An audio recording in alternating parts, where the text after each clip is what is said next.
y'all know what I'm talking about. Good, y'all got it. And so now, what you often don't get in Sunday school is he had his 12 sons with 2 different wives and 2 different concubines. So if you're going to have your family with 4 options like that, it opens the door to favoritism. Well, this is why it doesn't usually work its way into the Sunday school class this Sunday. But anyway, so what would happen if you read the story is his favorite wife, Rachel's child, was a guy named Joseph. And this isn't okay. I'm not defending this. I'm just saying Jacob liked Joseph lots.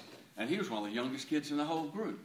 And so that's not helpful in family dynamics and all that kind of stuff. It was worse than that, though, because Joseph would come barreling down the steps in the morning. Everybody, the brothers, would be sitting there eating cereal, whatever they ate in those days.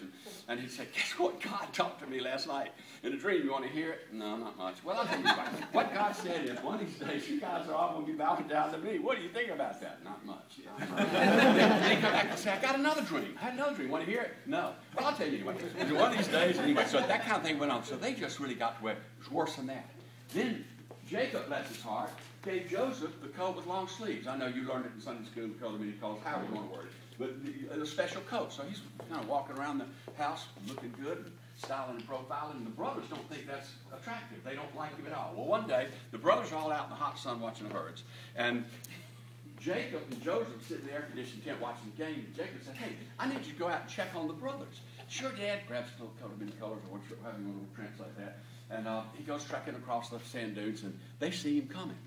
And they say, here he comes, let's kill him. I mean, let's get him. I can't stand him. Let's get him. Another brother says, don't kill him, but let's do something. So when he comes in, hey, look, Dad just sent me, grab him. Threw him into a pit. He's screaming and yelling and going crazy. Why didn't you let me out? No, they just love it. Sitting up there eating cereal. Said, how's that feel, dreamer?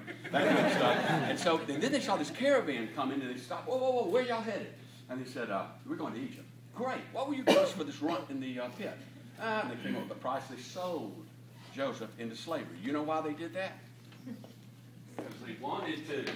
Right now, when they got home, they can't say, well, how's little Joe? How's it going? We sold him into slavery because we wanted to. No, so what you have to do is come up with it again. You have to come up with some excuse. Makes us feel less bad. And so they took the coat, tore it all up, splattered blood on it, walked in the tent, turned down the TV, put on their best hangdog face, said, you know, we can't even believe it. Looks like a wolf or something ate little Joe. He's not with us anymore. Well, Jacob was just sick about it. The brothers were thrilled about it.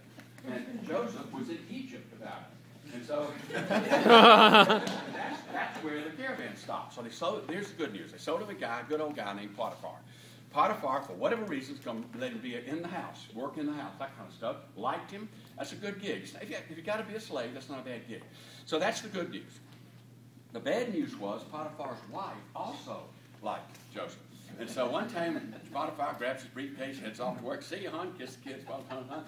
Potiphar's wife comes in and says, little Joe, have I got a way to spend the morning? Well, little Joe has a little towel thing on, and so he jumped, and whatever, the towel thing came off, and he jumped through the window, and he had got a stitch on, he's run down the sidewalk. We'll make the neighbors cluck. And so when Potiphar got back home, he said, what in the world is going on? Joseph said, you're not going to believe it, but your wife tried to jump me, and and then the wife said, not at all, it's the other way around.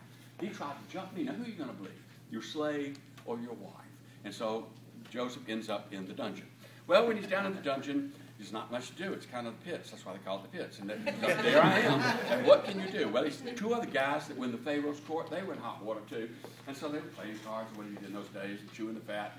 And they said, you know, I've been having this really weird dream, and I don't know what it means. I can't figure it out. And Joseph said, I don't know. God often gives me interpretation of the dream. Tell me what you got. He told him the dream and blah, blah, blah. And he said, okay, well, this is what the dream means.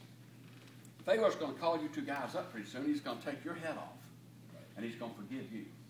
Nah, that's crazy. But deal.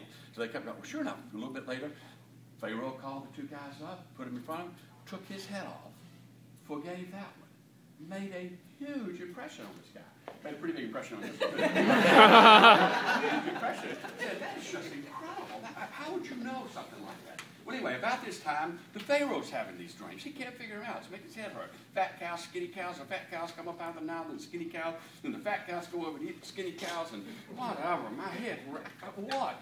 And then this guy says, wait a minute. There's a guy down in the dungeon who's pretty good with dreams. Why don't you call Joe up here, take the dream, maybe he can unpack it. So they get little Joe up here and they say, hey, Joe, here's the dream. What do you think you think? He said, well, you know, Lord, I can't do it, but the Lord gave it to me. He says, this is what it means. 7 fat cows coming out of the Nile River mean that you have 7 bumper crop years, Pharaoh.